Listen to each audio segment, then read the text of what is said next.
Assalamualaikum warahmatullahi wabarakatuh.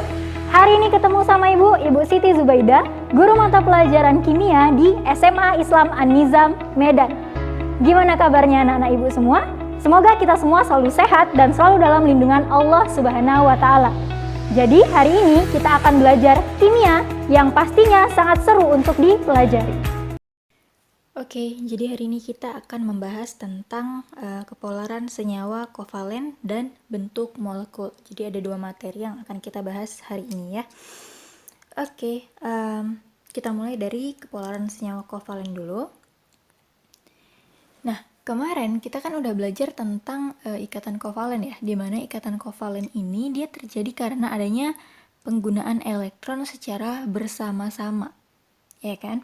Nah, kepolaran sendiri ini adalah potensi dari suatu senyawa untuk membentuk kutub atau pol pada salah satu penyusun senyawa tersebut karena dipengaruhi oleh perbedaan nilai keelektronegatifan. Kita udah belajar keelektronegatifan ya kemarin, di mana keelektronegatifan itu adalah kecenderungan dari suatu atom untuk menarik pasangan elektron dari atom lain. Ya kan? Jadi karena setiap atom ini kan punya keelektronegatifan yang berbeda-beda nih.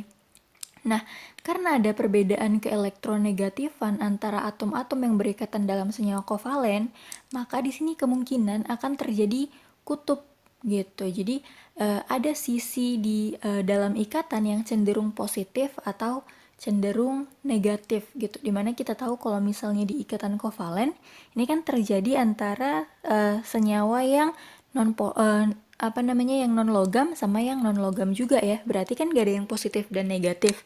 Tapi pada senyawa yang memiliki kepolaran, dia akan membentuk kutub nih, maka dia ada yang cenderung positif dan cenderung negatif. Jadi bukan total positif sama negatif ya, tapi ada yang cenderung positif dan ada yang cenderung negatif karena adanya perbedaan keelektronegatifan tadi gitu.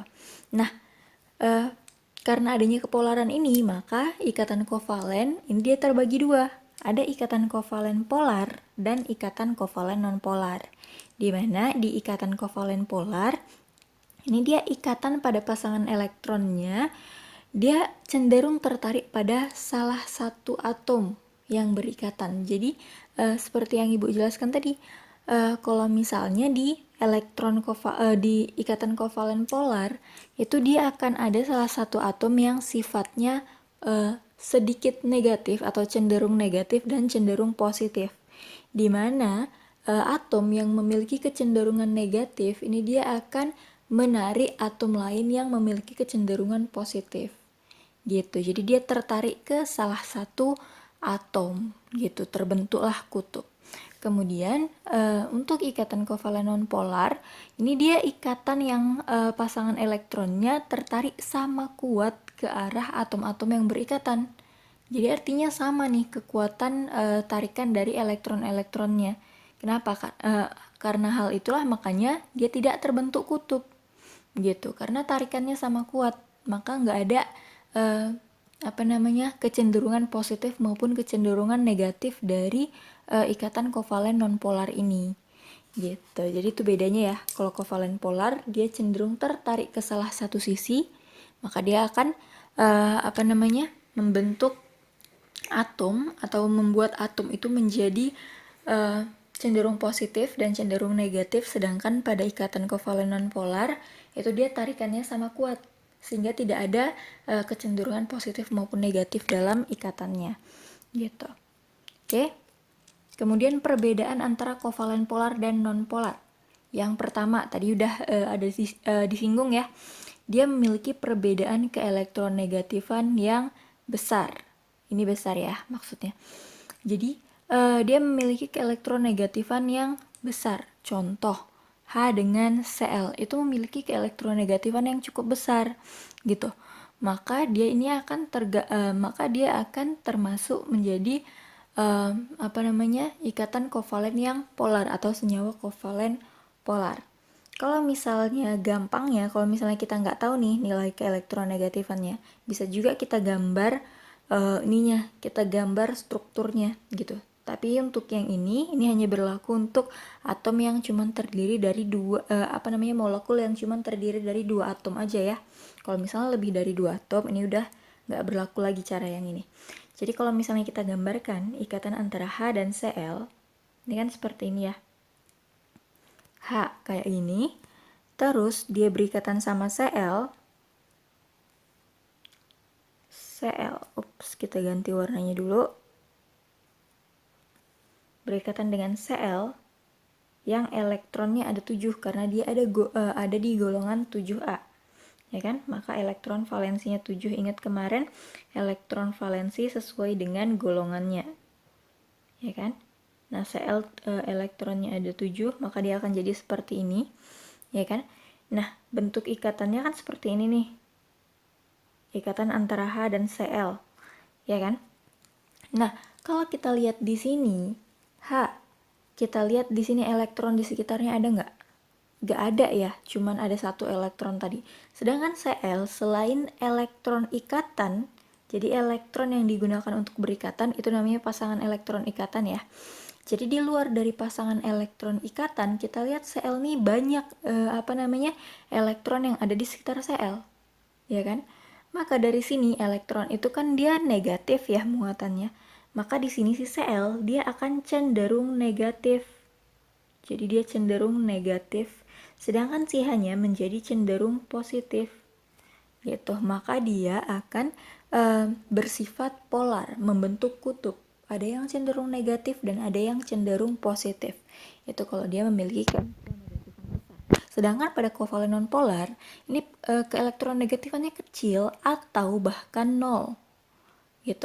Maksudnya gimana? Contoh misal, ikatan antara Br2, Br dengan Br ya.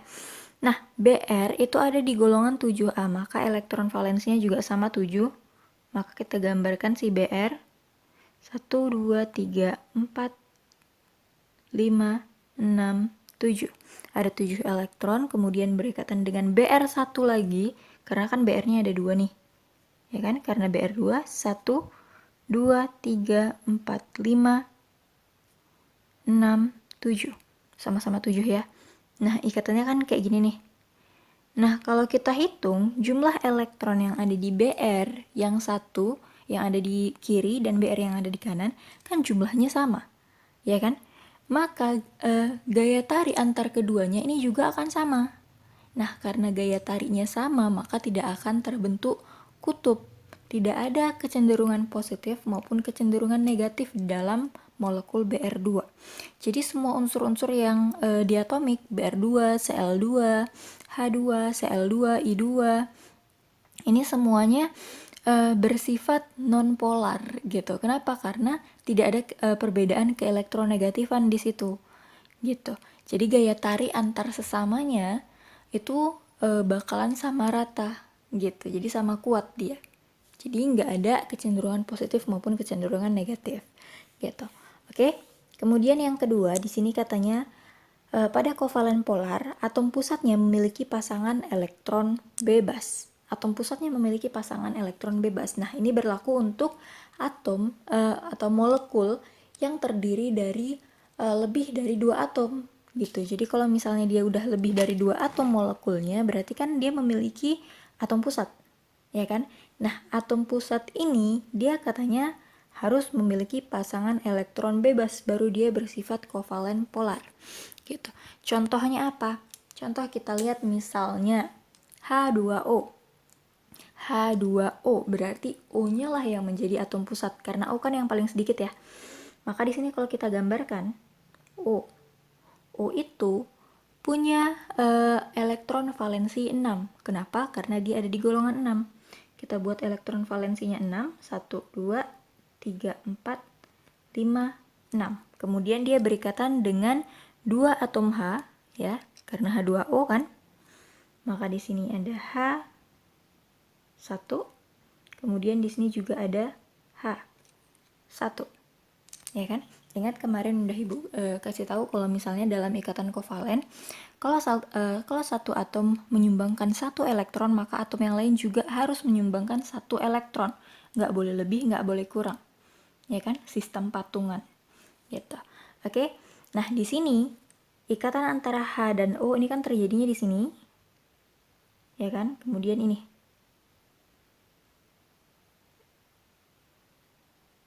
Inilah elektron pasangan elektron dari H2O. Nah, di sini yang menjadi atom pusat ini kan si O ya. Katanya tadi atom pusat harus memiliki pasangan elektron bebas. Yang mana sih Bu yang pasangan elektron bebas? Yang namanya pasangan elektron bebas ini adalah pasangan elektron yang tidak digunakan untuk berikatan. Inilah pasangan elektron bebas. Jadi inilah PEB singkatannya. Jadi dalam dalam ikatan kovalen itu pasangan elektron terbagi dua, ada pasangan elektron ikatan dan pasangan elektron bebas. Yang namanya pasangan elektron bebas itu adalah yang digunakan untuk yang tidak digunakan untuk berikatan, itu pasangan elektron bebas seperti pasangan elektron yang ada di atas dan di bawah dari O ini, ya kan? Yang namanya pasangan itu harus dua ya. Nah, sedangkan pasangan elektron ikatan itu adalah pasangan elektron yang digunakan untuk berikatan. Jadi yang inilah namanya pasangan elektron ikatan atau PEI disingkatnya. Oke. Jadi pasangan atau elektron yang digunakan untuk berikatan itu disebut pasangan elektron ikatan, sedangkan pasangan elektron yang tidak digunakan untuk berikatan itu disebut pasangan elektron bebas. Nah, pada kovalen polar ini atom pusatnya memiliki pasangan elektron bebas seperti O yang ada di dalam H2O. Gitu. Di situ ada dua pasangan elektron bebas. Maka H2O ini dia termasuk kovalen polar atau molekul kovalen polar gitu ya. Jadi sifat dari H2O ini dia polar. Kemudian untuk kovalen non polar dia atom pusatnya tidak memiliki pasangan elektron bebas gitu. Jadi kalau misalnya kita gambarkan contoh misalnya CH4. Kita gambarkan si CH4. C itu dia punya elektron valensi 4. Kenapa 4? Karena dia ada di golongan 4A gitu. Kemudian dia berikatan dengan 4 atom H, CH4 ya. Berarti di sini ada H, di sini ada H, di sini juga ada H, dan terakhir yang di atas juga ada H. Nah, seperti inilah ikatan antara C dan H dalam CH4. Nah, kalau kita lihat di sini, ikatan antara C dan H, coba kita lihat atom pusatnya. Ada nggak sih pasangan elektron bebasnya? Nggak ada ya. Semua elektronnya ini digunakan untuk berikatan. Maka semua elektron yang ada di sini ini dia merupakan pasangan elektron ikatan dan tidak ada pasangan elektron bebas dari atom C yang ada di pusat. Gitu. Makanya dia disebut kovalen nonpolar si CH4 ini. Jadi sifatnya dia nonpolar karena atom pusatnya tidak memiliki pasangan elektron bebas. Gitu. Oke. Kemudian yang ketiga itu bentuk molekulnya asimetris. Jadi nanti kita pelajari bentuk molekul ya. Bentuk molekul asimetris artinya dia tidak sama bentuknya antara yang kanan dan kirinya gitu. Jadi bentuknya ini nggak sama rata gitu. Dan sudut-sudutnya juga nggak sama rata. Asimetris itu artinya tidak sama ya. Sedangkan kalau untuk kovalen nonpolar ini bentuknya simetris, jadi sama rata bentuknya gitu. Kemudian untuk kovalen polar ini dia larutannya mampu menghantarkan arus listrik. Kenapa dia mampu menghantarkan arus listrik? Karena tadi di mana kovalen polar ini kan dia membentuk yang namanya parsial positif dan parsial negatif atau kecenderungan positif dan kecenderungan negatif, ya kan? Sedangkan pada kovalen nonpolar ini larutannya tidak menghantarkan arus listrik. Kenapa? Karena dia tidak membentuk polar atau pol, di mana tidak ada kecenderungan positif dan kecenderungan negatif. Nah, kecenderungan positif dan kecenderungan negatif inilah yang bisa menghantarkan ion-ion listrik gitu atau muatan-muatan listrik gitu. Jadi yang bisa mengantarkan arus listrik pada senyawa kovalen itu hanya senyawa kovalen yang sifatnya polar saja. Jadi senyawa kovalen yang sifatnya nonpolar ini tidak dapat menghantarkan arus listrik gitu. Oke? Oke, selanjutnya kita masuk ke bentuk molekul. Di mana menurut teori penolakan pasangan elektron kulit valensi atau secara internasional ini dia disingkat VSEPR atau kepanjangannya itu Valence Shell Electron Pair Repulsion. Ruang suatu molekul atau struktur ruang suatu molekul ini dia dapat diramalkan berdasarkan adanya pasangan elektron ikatan atau PEI, tadi udah Ibu jelaskan ya, kayak mana itu PEI, dan pasangan elektron bebas atau PEB pada kulit terluar dari atom pusat dalam molekul tersebut. Nah, gimana caranya? Jadi, masing-masing pasangan elektron ikatan dan pasangan elektron bebas ini, dia itu dalam suatu molekul, dalam bentuk 3 dimensinya, ini dia akan tersusun gimana caranya supaya tolakan-tolakan antar pasangan elektron ini dia paling kecil gitu. Jadi dia mengusahakan dirinya si pasangan elektron tadi, masing-masing pasangan elektron dan pasangan elektron ikatan dan pasangan elektron bebas tadi, ini dia mengusahakan gimana caranya supaya tolakannya atau gaya tolak menolak antar atom itu dia semakin kecil gitu. Nah, gimana caranya? Caranya adalah dengan dengan meletakkan dirinya sejauh mungkin dari pasangan elektron lain gitu. Jadi kalau misalnya dia semakin jauh pasangan elektron ini, sesama pasangan elektron ini, maka kan gaya tolak menolaknya dia akan semakin kecil gitu. Kalau makin dekat, maka gaya tolak menolaknya dia akan semakin besar. Kenapa dia ada gaya tolak menolak? Karena kan dia sama-sama sifatnya itu yang namanya elektron, berarti dia sama-sama negatif. Dimana kita tahu kalau misalnya muatannya itu sama, maka akan terjadi saling tolak menolak gitu ya. Jadi masing-masing pasangan elektron dan pasangan elektron ikatan dan pasangan elektron bebas ini meletakkan dirinya sejauh mungkin dari pasangan elektron yang lain supaya gaya tolak menolaknya juga semakin kecil. Nah, gaya tolak menolak pasangan elektron bebas ini dia lebih besar daripada gaya tolak menolak antara pasangan elektron ikatan gitu.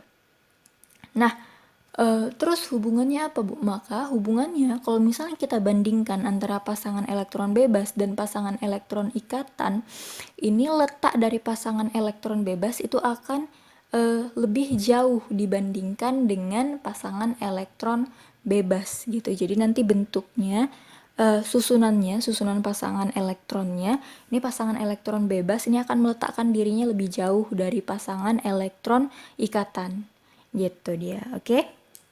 Nah, gampangnya langsung kita lihat masing-masing bentuk molekul. Jadi bentuk molekul ini udah ada ketentuannya masing-masing dan dilihatnya itu dari jumlah pasangan elektron dan jumlah pasangan elektron ikatan dan pasangan elektron bebas. Jadi dilihatnya itu dari jumlah pasangan elektron ikatan dan pasangan elektron bebas gitu. Yang pertama di sini ada bentuk molekul linear. Gambarnya seperti ini ya, 3 dimensinya. Nah, bentuk molekul linear ini kalau misalnya jumlah pasangan elektron ikatannya adalah 2 dan jumlah pasangan elektron bebasnya adalah 0. Nah, rumus umumnya di sini adalah AX2 di mana A di sini melambangkan A itu melambangkan atom pusat,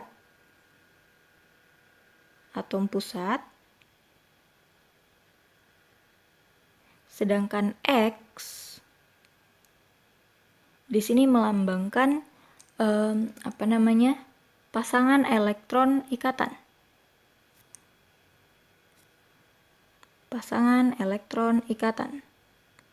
Nah, nanti bakalan ada I.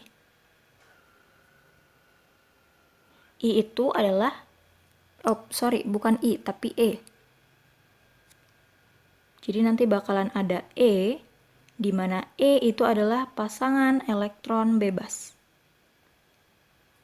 Jadi di sini kenapa nggak ada E-nya? Karena E-nya itu kan 0, ya kan? Maka rumus umumnya itu jadi cuman AX2E aja, gitu. Nah, contohnya di sini adalah BeCl2. Oke, jadi BeCl2 itu contohnya. Nah, kalau misalnya kita gambarkan nih, ya kan, bentuk molekulnya, kita lihat di sini BeCl2. Berarti di sini yang jadi atom pusat si Be ya. Be. Nah, Be itu merupakan golongan 2A. Oke, golongan 2A tapi Be ini bersifat nonpolar. Bersifat non-logam gitu. Makanya dia berikatannya secara kovalen gitu. Nah, si Be ini kan golongan 2A, maka dia hanya punya 2 elektron valensi. Kita gambarkan 2 elektron valensinya. Kemudian berikatan dengan 2 atom Cl. Nah, di sini dia berikatan dengan atom Cl. Cl itu golongan 7A, maka dia punya 7 elektron valensi. Kalau 7 elektron valensi berarti dia cuma butuh 1 elektron lagi, ya kan? Maka ikatan antara Be dan Cl ini hanya ini terjadi dengan menyumbangkan sama-sama 1 elektronnya aja. Kenapa? Karena Cl cuma butuh 1 elektron. Gitu. Oke. Nah, ini Cl yang pertama, kemudian kita gambarkan Cl yang kedua. Oke, seperti inilah bentuk ikatan dari si BeCl2. Nah, kalau kita gambarkan di sini, dia bentuknya kan jadi seperti ini. BeCl, Cl. Ya kan? Nah, di sini ini kan kelihatan ya kalau bentuknya itu lurus atau linear. Jadi linear itu artinya lurus ya. Makanya di sini BeCl2 dia punya rumus umum AX2, bentuk molekulnya adalah linear gitu. Oke. Kemudian kita lihat yang kedua, di sini ada bentuk molekul segitiga planar. Planar itu artinya dia rata gitu ya. Nah, di sini jumlah pasangan elektron ikatannya ada 3, sedangkan jumlah pasangan elektron bebasnya ini 0 atau tidak ada ya.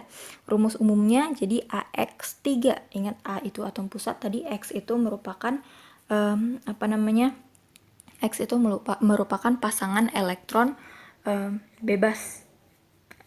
Pasangan elektron ikatan. Nah, di sini contohnya BF3, B itu golongan 3A, maka kalau misalnya dia berikatan kovalen, dia cuma punya elektron valensi 3. Kita gambarkan 3 elektron valensinya. Kemudian dia ini Kemudian dia ini berikatan dengan atom F. Ya kan? Dia berikatan dengan atom F. Kita gambarkan F-nya, F itu golongan 7A, maka dia punya 7 elektron valensi. Kita gambarkan F yang kedua dan F yang terakhir. Nah, kan seperti ini ya ikatannya. Nah, di sini yang menjadi pasangan elektron ikatan itu kan yang ini. Di pasangan elektron ikatan 1, pasangan elektron ikatan 2, pasangan elektron ikatan 3. Maka kalau kita gambarkanlah si BF3 ini, tadi kan udah Ibu jelaskan ya, kalau misalnya setiap pasangan elektron, ini dia meletakkan dirinya sejauh mungkin dari pasangan elektron lain dalam ruang 3 dimensi. Ya kan? Supaya tolakan-tolakan antar elektronnya ini dia akan berkurang gitu. Jadi gaya tolak menolaknya dia akan semakin kecil. Maka supaya dia gaya tolaknya paling kecil, ini kan dia bentuknya seperti ini.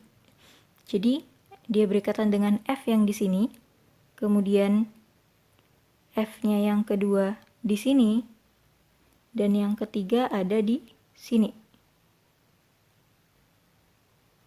Seperti inilah bentuknya kalau misalnya dia itu berusaha membuat gaya tolak menolaknya antar pasangan elektron ini paling kecil. Jadi kan diletakkan paling jauh. Nah, setelah kita lihat bentuknya, kita tarik garis dari bentuknya ini, kan bisa kelihatan ya, dia seperti bentuk segitiga. Ya kan? Nah, ini dia disebutnya sebagai segitiga planar. Gitu, oke? Ini untuk AX3. Kemudian di sini ada tetrahedral. Rumus umumnya AX4. Ini kalau misalnya pasangan elektron ikatannya ada 4 dan jumlah pasangan pasangan elektron ikatannya ada 4 dan pasangan elektron bebasnya cuma nggak ada ya, 0. Contohnya itu CH4. Nah, kalau kita gambarkanlah si CH4 ini, C itu punya 4 elektron valensi karena dia golongan 4A. Kemudian berikatan dengan atom H yang elektron valensinya cuma 1, ya kan? Di sini ada H lagi, di sini ada H lagi, karena H itu golongan 1A, ingat ya. Jadi harus diingat sih sebenarnya tabel periodik unsur, gitu. Oke. Kemudian kita lihat, kita tarik garisnya. Nah, si C ini dalam ruang 3 dimensi, tadi kan ikatan antar antar atom, ikatannya pasangan elektron ikatan, ini semua pasangan elektron ikatan ya, ada 4 pasangan elektron ikatan. Ini kan meletakkan dirinya paling jauh dari atom-atom dari elektron-elektron lain atau dari pasangan elektron yang lain ya kan. Maka kalau misalnya di ruang 3 dimensi, ini si masing-masing pasangan elektron ikatan ini bentuknya akan jadi seperti ini. Ini ikatan yang pertama. Kemudian yang ini ke belakang ya. Ini ke belakang. Yang kedua, kemudian ini yang ketiga, ini dia bentuknya ke depan, dan yang terakhir ini juga agak ke belakang. Nah, bentuknya ini jadi seperti ini, gitu. Nah, kalau misalnya kita tarik garis, ini dia bentuknya jadi seperti ini. Kita lihat.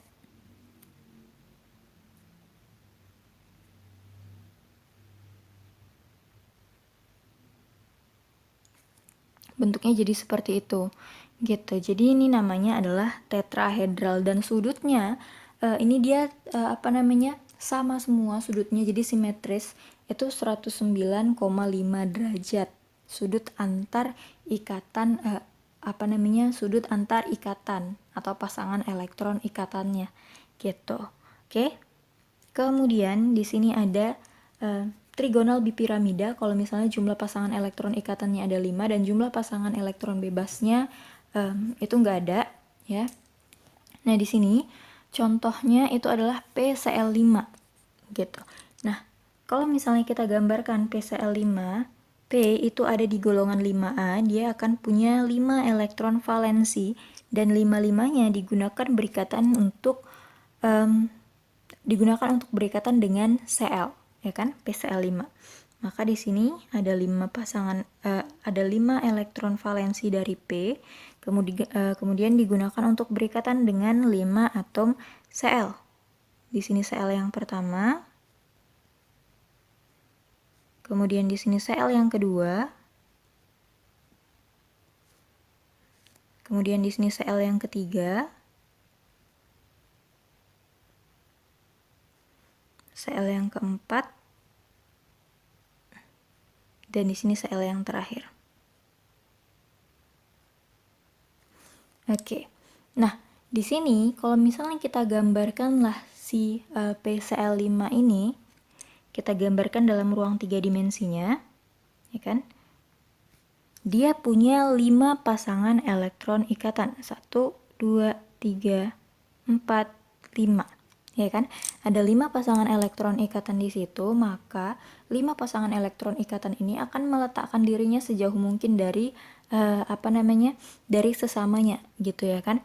Nah, maka bentuknya itu jadi seperti ini.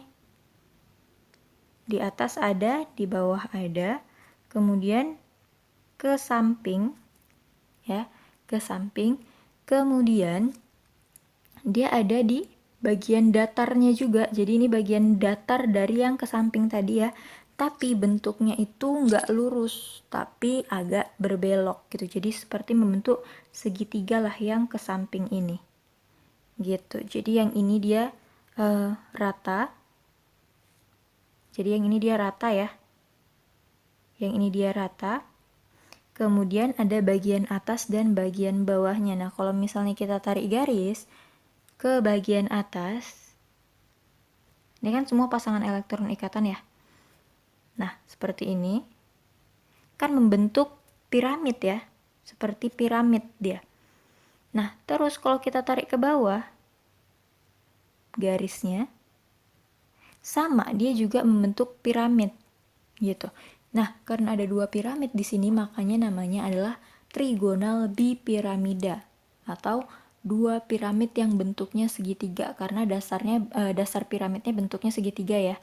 Maka namanya adalah trigonal bipiramida. Gitu. Itu untuk PCl5. Kemudian kalau misalnya jumlah pasangan elektron ikatannya itu ada 6 dan jumlah pasangan elektron bebasnya nggak ada atau 0. Rumus umumnya AX6 dan contohnya itu ada SF6. Di sini ada oktahedral, bentuknya itu namanya oktahedral. Kita gambarkan dulu SF6. S ini dia punya 6 elektron, dia berikatan dengan 6 atom F. Maka di sini 6 elektron dari S tadi dia digunakan berikatan dengan F. Nah, kenapa si S ini punya 6 elektron? Karena dia ada di golongan 6A. Ya.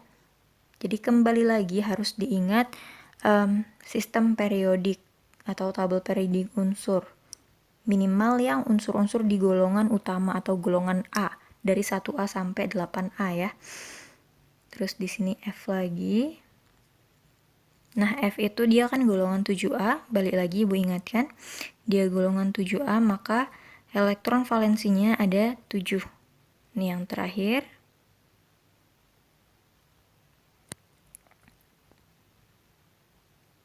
Oke. Nah, di sini SF6-nya udah ada ya, SF6. Nah, kalau misalnya kita gambarkan lah, ini kan semua jadi pasangan elektron ikatan ya. 1, 2, 3, 4, 5, 6.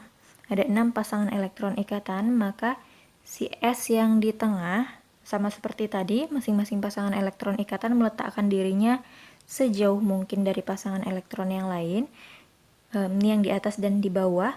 Kemudian yang ke samping, ini pertama letaknya seperti ini, ya kan? Kemudian yang kedua, pasangan elektron ikatan yang kedua meletakkan dirinya sejauh mungkin, berarti di sini. Oke.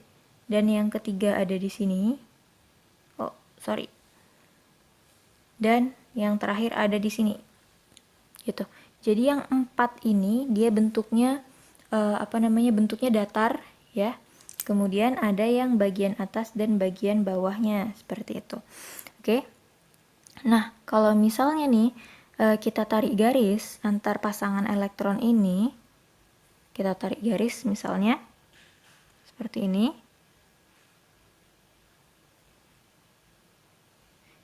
Terus kita tarik ke bagian atasnya.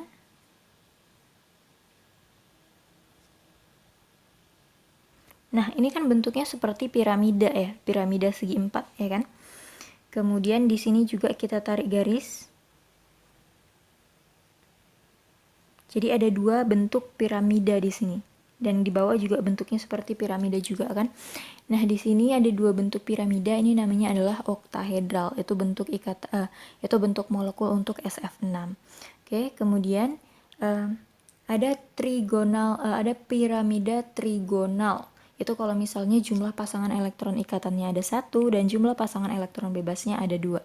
Rumus umumnya adalah AX2. Ingat ya, tadi X itu melambangkan pasangan elektron ikatan, sedangkan E itu melambangkan pasangan elektron bebas. Contohnya adalah NH3. Kalau misalnya NH3 ini kita gambarkan, itu kan dia jadi kayak gini ya. NH3. N jadi atom pusat, ya kan? Kemudian N ini dia punya 5 pasangan elektron, dia punya 5 elektron valensi. Oke, nah 3 elektronnya digunakan untuk berikatan dengan 3 atom H. Di sini ada H, di sini ada H, dan di sini ada H. Seperti ini ya. Nah, kalau misalnya kita lihat di sini, N ini dia punya 3 pasangan elektron ikatan dan 1 pasangan elektron bebas. Di sini ada pasangan elektron bebas, ya kan? Kalau misalnya kita gambarkanlah semua pasangan elektron dari si NH3, jadi ini kita gambarkan semua dulu ya. Si NH3, ini kan jadi seperti ini.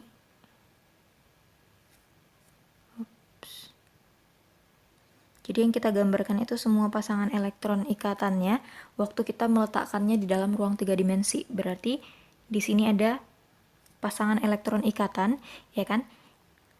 Pasangan elektron bebas. Ingat tadi kan udah ada Ibu singgung sebelumnya ya. Kalau misalnya pasangan elektron bebas ini mempunyai gaya tolak yang lebih besar daripada pasangan elektron pasangan elektron ikatan, ya kan? Maka yang satu ini letaknya lebih jauh dari yang 3 pasangan elektron yang lain, yaitu pasangan elektron ikatannya.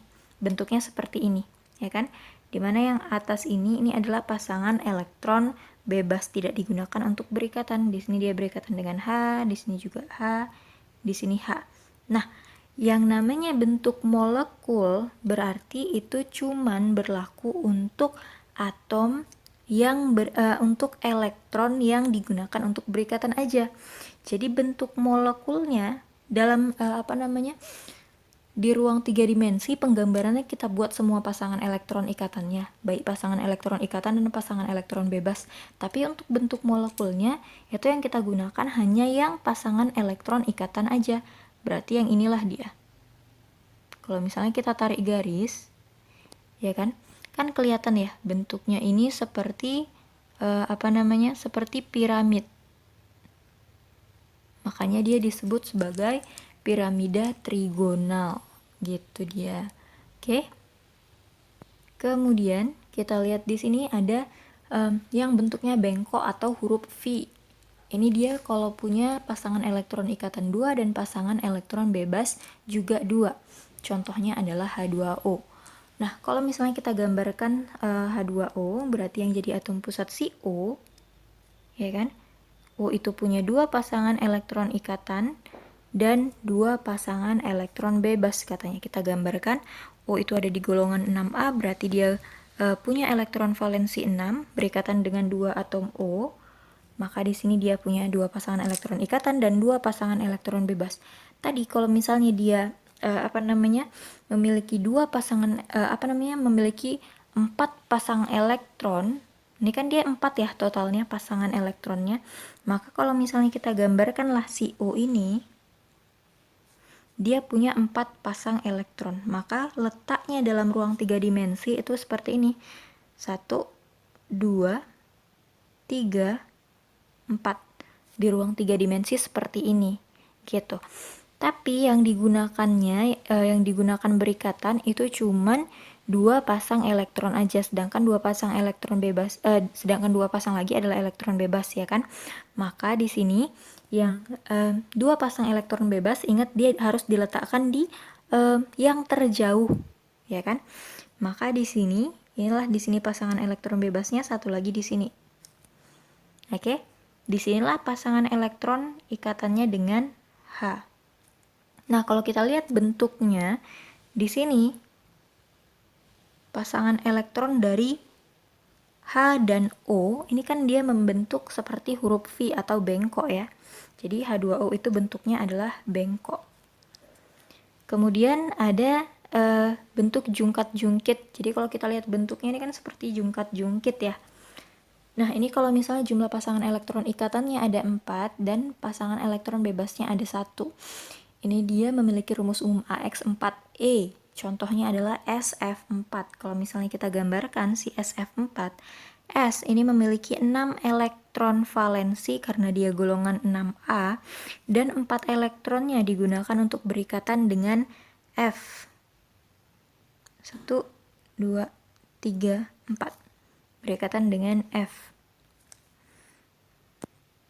F itu golongan 7A, maka dia punya 7 elektron valensi.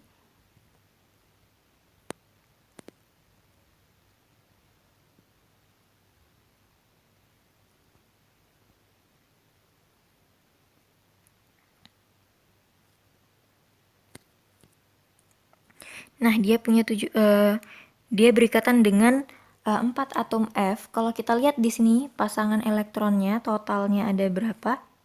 Kita lihat di sini ada 1, 2, 3, 4, 5. Ada 5 total pasangan elektron. 4 pasang elektron ikatan dan 1 pasang elektron bebas. Kalau misalnya kita gambarkanlah si si pasangan elektron ini kan bentuknya seperti ini ya. S ada di tengah, kemudian di atas dan di bawah ada pasangan elektron, kemudian di bagian datarnya ke samping, kemudian di bagian datar itu juga tapi agak jauh ke sana, ya kan? Kemudian yang satu lagi bentuknya ke sini. Nah, tadi katanya kalau misalnya pasangan elektron ikatan itu letaknya pasangan elektron bebas itu letaknya harus lebih jauh dari pasangan elektron yang lain, ya kan? Baik pasangan elektron ikatan, dengan pasangan elektron bebas. Pasangan elektron bebas itu letaknya kan harus lebih jauh dari pasangan elektron ikatan ya. Berarti di sini pasangan elektron ikatannya ini kita letakkan di sini. Inilah pasangan elektron bebasnya gitu. Nah, berarti di sinilah pasangan elektron ikatannya. Di sini SF, di sini F, di sini F, dan terakhir di sini. Nah, kalau misalnya kita tarik garisnya, berarti kan dia ikatannya seperti ini. Dari sini, kemudian seperti ini.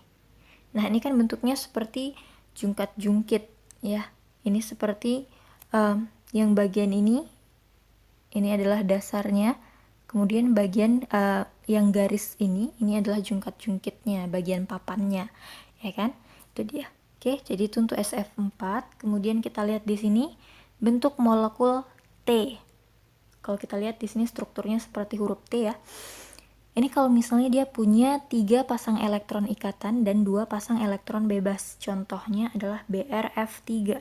Nah, Br itu golongan 7A, maka dia punya 7 elektron valensi dan 3 elektronnya digunakan untuk berikatan dengan F.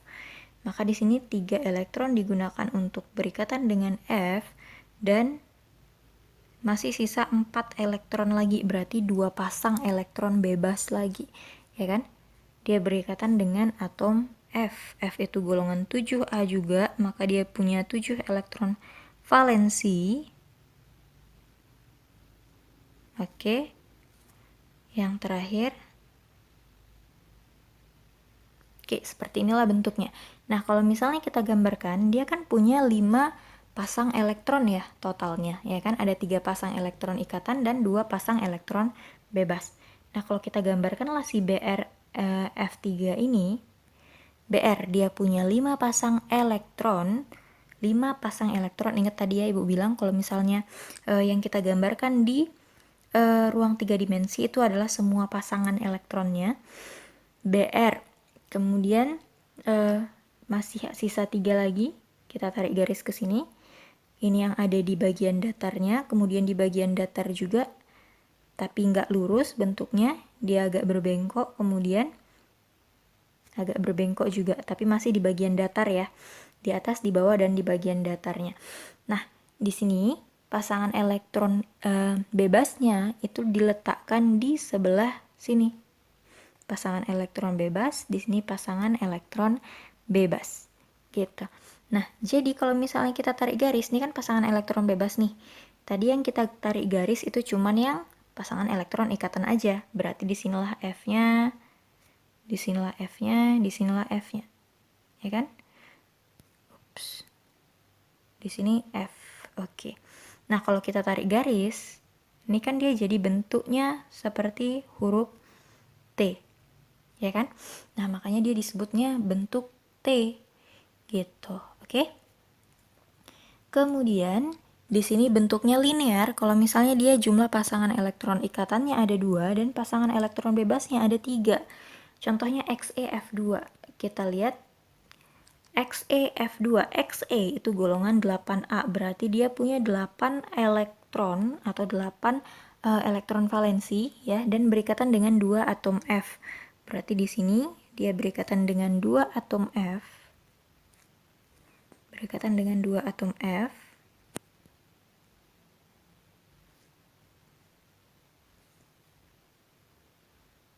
Nah, kemudian dia kan golongan 8A, berarti kan punya 8 elektron ya. Berarti dia masih punya 4 pasang. 2 elektronnya dipakai untuk berikatan dengan F, berarti sisa 6 elektron. Maka dia masih punya 3 pasang elektron lagi. Gitu. Nah, makanya di sini kalau kita total jumlah pasangan elektronnya itu jadi 5, ya kan? Maka si Xe punya 5 pasang elektron kalau kita gambarkan di ruang 3 dimensi. Jadi seperti ini, ya kan? Sama seperti yang tadi ya. Kalau 5 pasang Jadi ada yang di atas, yang di bawah, kemudian ada yang di bagian datarnya yang di tengah, yaitu seperti segitiga, ya kan? Nah, di sini dia punya 2 pasang elektron ikatan dan 3 pasang elektron bebas. Nah, yang 3 pasang elektron bebas itu letaknya ada di sini, 1, 2, 3. Disinilah pasangan elektron bebasnya. Nah, pasangan elektron ikatannya berarti ada di sini, di atas, dan di bawah. Nah, ingat bentuk molekul yang kita lihat adalah yang pasangan elektron ikatannya. Berarti kan lurus ya, dari atas ke bawah ya kan? Nah, makanya dia disebut bentuknya itu linear. Gitu, oke? Kemudian di sini ada yang bentuknya piramida segi 4. Kalau misalnya dia punya pasangan elektron ikatan 5 dan pasangan elektron bebasnya 1. Rumus umumnya jadi AX5E. Nah, di sini contohnya adalah BrF5. Br itu golongan 7A, maka dia punya 7 elektron valensi dan 5 elektronnya digunakan untuk berikatan dengan F yang juga golongan 7A. Ya kan? Karena golongan 7A, maka dia cuma butuh 1 elektron. Si F ini ada di sini 1. Di sini 1. Di sini 1. Di sini 1. Dan yang terakhir. Nah, seperti ini. Oke, jadi ada 5 pasang elektron ikatannya dan 1 pasang elektron bebas. Berarti kalau di total itu kan ada 6 pasang elektron ya, baik yang bebas maupun yang ikatan. Nah, kalau misalnya kita gambarkan lah si BrF5 ini, kalau misalnya kita gambarkan Br ada 6 pasang elektronnya. Kalau 6 berarti tadi udah ada ya, di atas 1, di bawah 1, kemudian di bagian datarnya ini dia bentuknya seperti segi 4. Ini di bagian datarnya. Nah, pasangan elektron bebas ini kan letaknya harus paling jauh dari pasangan elektron ikatan ya kan. Maka di sini pasangan elektron bebasnya itu letaknya ada di sini, di bawah. Maka disinilah si F, F, F, F, F. Nah, seperti ini. Nah, kalau kita tarik garis, dari pasangan elektron ikatan BrF5 ini, kita tarik garis.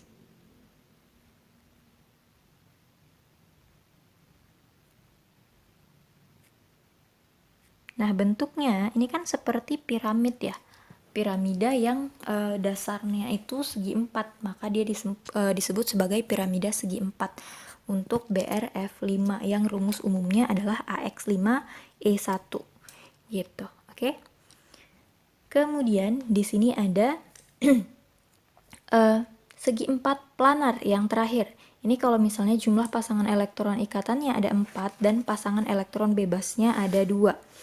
Jadi namanya adalah contohnya adalah XeF4 dengan rumus umum AX4E2. Oke. Nah, kalau kita gambarkanlah si Xe4 ini, Xe tadi golongan 8A, maka dia punya 8 elektron valensi. 4 elektron valensinya digunakan untuk berikatan dengan F ya, 1, 2, 3, 4 ya kan? Maka kan masih sisa 4 elektron lagi ya kan? Maka berarti ada 2 pasang elektron bebas di sini yang nggak digunakan untuk berikatan. Kemudian dia mengikat 4 atom F. Di sini F yang pertama. Kemudian F yang kedua. F yang ketiga. Dan F yang terakhir. Oke.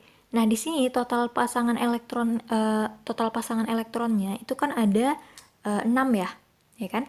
Maka kalau misalnya kita gambarkan si Xe ini, dia punya 6 pasang elektron, bentuknya seperti tadi ya. Kita lihat di sini, atas, bawah, kemudian ada di bagian datarnya bentuknya seperti segi 4. ya kan? Nah, tadi pasangan elektron bebas itu harus diletakkan saling berjauhan karena gaya tolak menolaknya itu yang paling besar, ya kan? Maka di sini kita letakkan pasangan elektron bebasnya saling berjauhan. Ya kan? Jadi pasangan elektron bebasnya itu ada di atas dan di bawah, maka pasangan elektron ikatannya itu adalah yang di bagian datarnya. Gitu. Di bagian datarnya XeF4. Nah, kalau kita tarik di pasangan elektron ikatannya, kan cuman ini ya pasangan elektron ikatannya. Kalau kita lihat kan bentuknya seperti segi 4 dan dia datar. Maka dia disebut sebagai segi 4 planar. Planar itu artinya datar ya. Gitu dia. Jadi inilah bentuknya untuk XeF4 yang punya rumus umum AX4E2. Oke, bisa dipahami ya. Oke, sekian pembelajaran kita untuk hari ini. Sampai ketemu di video pembelajaran yang berikutnya. Jangan lupa like, komen, dan share video ini. SMA Islam An-Nizam, unggul, cerdas, Islami. Assalamualaikum warahmatullahi wabarakatuh.